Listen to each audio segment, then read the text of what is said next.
I think the biggest pill that's been hard for me to swallow recently is realizing that God only gives us what we need, not really what we want, so to speak. And why would he do that? Why would he only give us what we need, not what we want? Well, first off, when you have God, why would you want anything else? You know, when you have the literal God of the universe looking over your shoulder and helping you out, there's not really much things that you could want.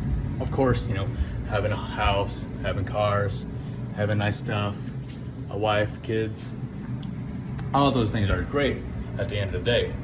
But God has us here for a reason, a purpose. Me personally, I'm still trying to figure that out. I think I'm getting somewhere close to what that is. But a lot of times you're gonna have to drop the ego and let go of wanting these material possessions. Because at the end of the day, when you die, and we all do, are you gonna look back and be glad that you have all the stuff, you got drunk all those times, you got high to escape the moment? Did you neglect your family? Did you forget your friends? All these things that at the end of the day, what's important to you,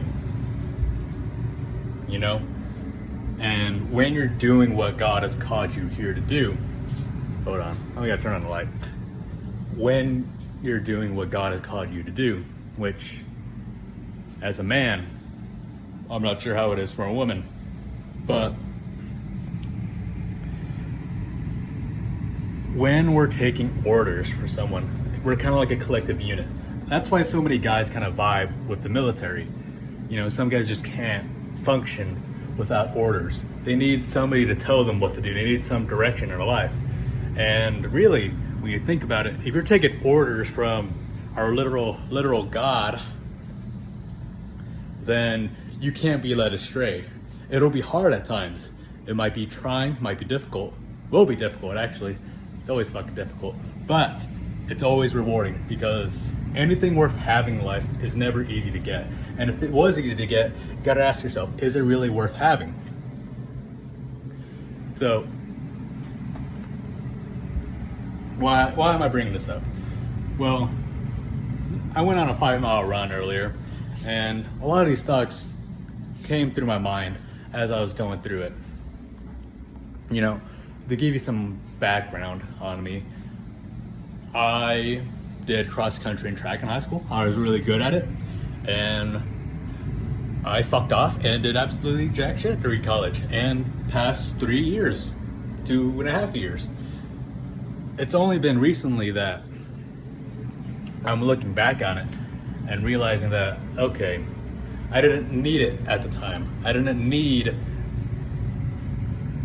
to pursue athletic goals. I didn't need to compete. I didn't need to do all of that stuff. I was in college at the time. I had to study, I had to focus.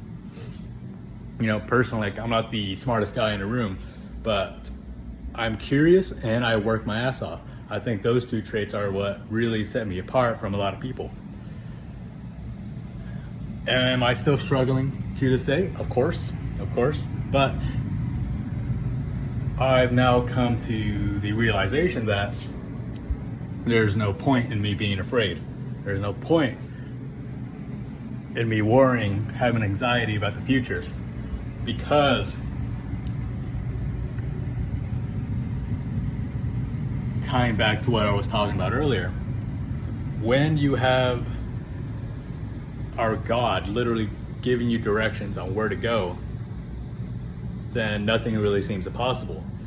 See, I was listening to something earlier, and it was talking about the passage in the book of Mark, when the ruler of the synagogue came to Jesus Christ to help heal his dying daughter. And you know, and then it kind of tying into it, I was watching season 3 of The Chosen, And if you've never seen The Chosen, like, it just brings a new perspective on what it means to read the Bible, what it encapsulates in the message of the scripture. But back to the point.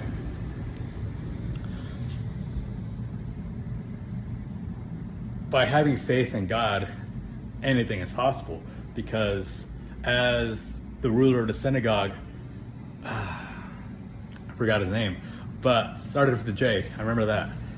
He comes to Jesus pleading him for help. And mind you, like, the synagogue absolutely despised Jesus. They honestly thought he was a false prophet, and he was telling people lies, that he was a demon in true form. But, so that's why, really, another way to, like, when you're reading the Bible, is that you got to realize these are real people. These people, like, there's a reason why, like, God had it happen at that time. Like, the culture, the people, like, everything about it is what makes it all the more real. Like, it actually happened. Because the ruler of the synagogue, he was at a high position. And him coming to Jesus and actually pleading him to help his daughter, because when you think about it, really think about it, this is a father with no other option. When all you're left is back in the corner and all you're left with is faith, you just take the leap. You just take the leap, and then you just hope for the best. And that's what he did. He came to Jesus, asked him for help, and Jesus said, lead the way. But during the process, they were surrounded by throngs of people, which, if you watch the episode of The Chosen, season 3, you can remember that a throng of people is just a huge crowd, and they're just crowding all over him. And as they're walking, Jesus stops and asks everybody, who touched me? And the disciples are like, whoa, bro, what the fuck are you talking about? Everybody's touching you. But that's because he felt something leave him, felt something pure leave his body. And why was that? Because a woman who was suffering bleeding for 12 years, which was just, she was having constant menstrual cycles, couldn't stop. And in that culture, if you're touched by a woman that was bleeding, you're considered unclean. So as you can imagine, for 12 years, she was basically in isolation. Like, she was at her rope's end at that time. And she heard this man Jesus performing these miracles, healing the sick, doing all these acts of kindness, these acts of greatness. And so what happens is that she got through the throngs of the people, got through the crowd, was on her knees crawling, and told herself, if I just touch just a garment, just one strand from his garment, then I will be cured. And she does. She just barely touches his one of those little thingies. I forgot what they're called, but it's, in Jewish culture, it's very important. It kind of represented the tabernacle and them encompassing, like, being surrounded by their Torah, by all the laws that they were governed by. And so she touches it and is immediately healed. Why? Because her faith healed her. And that's an important lesson for, I forgot his name, but the ruler of the synagogue. That's an important lesson, because he bends down and tells the woman, your faith healed you. And so already, but the ruler of the synagogue finds out that his daughter died. And then there's probably so many things going through his mind, like his daughter just died. He just received news that it's over. And I'm not a father, but I can only imagine the grief, the torment, the regret, the indecisiveness, the questioning of what if all these things happened? What if all the scenarios happened? And then Jesus turns to him and says, be not afraid, only believe. And it just kind of clicked for me today. I was like, shit, okay, yeah. Be not afraid, only believe. Because faith without works is dead. And what that saying means is that have 100% faith that no matter what it is that you're doing, it's going to work, and you will be walking in spirit, so to speak. I think I got the message across. And so to wrap up the story of the ruler in the synagogue, Jesus goes in there, tells the people chanting, like crying. It has to do with Hebrew culture that when someone dies, like you die with them, you imitate their saying. Tells them to stop their crying that the girl is sleeping, and then they immediately laugh at him. Tells them to get the fuck out of the place. Of course, not like that, but you get my point. And so he goes up to the room, and mind you, the mother is probably like shattered, just broken that her daughter died right in front of her eyes. And then Jesus tells her, like, hey, stop sleeping, get up. And she gets up. and it just blows my mind that he just dead ass brought her to life. And that's another case of, or another reason why Jesus is not just the Son of Man, but also the Son of God, by having dominion not over of illnesses, sickness, the weather, being able to multiply food, but also of death. And that's something that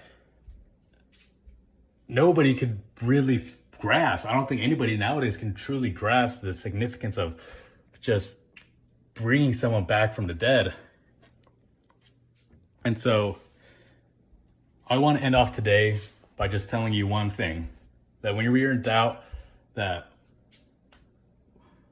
you don't have what you want and you're afraid of what God is giving you because it's what you need and not what you want, always remember, be not afraid, only believe, because faith without works is dead. Anyways, guys, you have a great Sunday. Well, it's Sunday for me, but you have a great day wherever and whenever you are. Peace.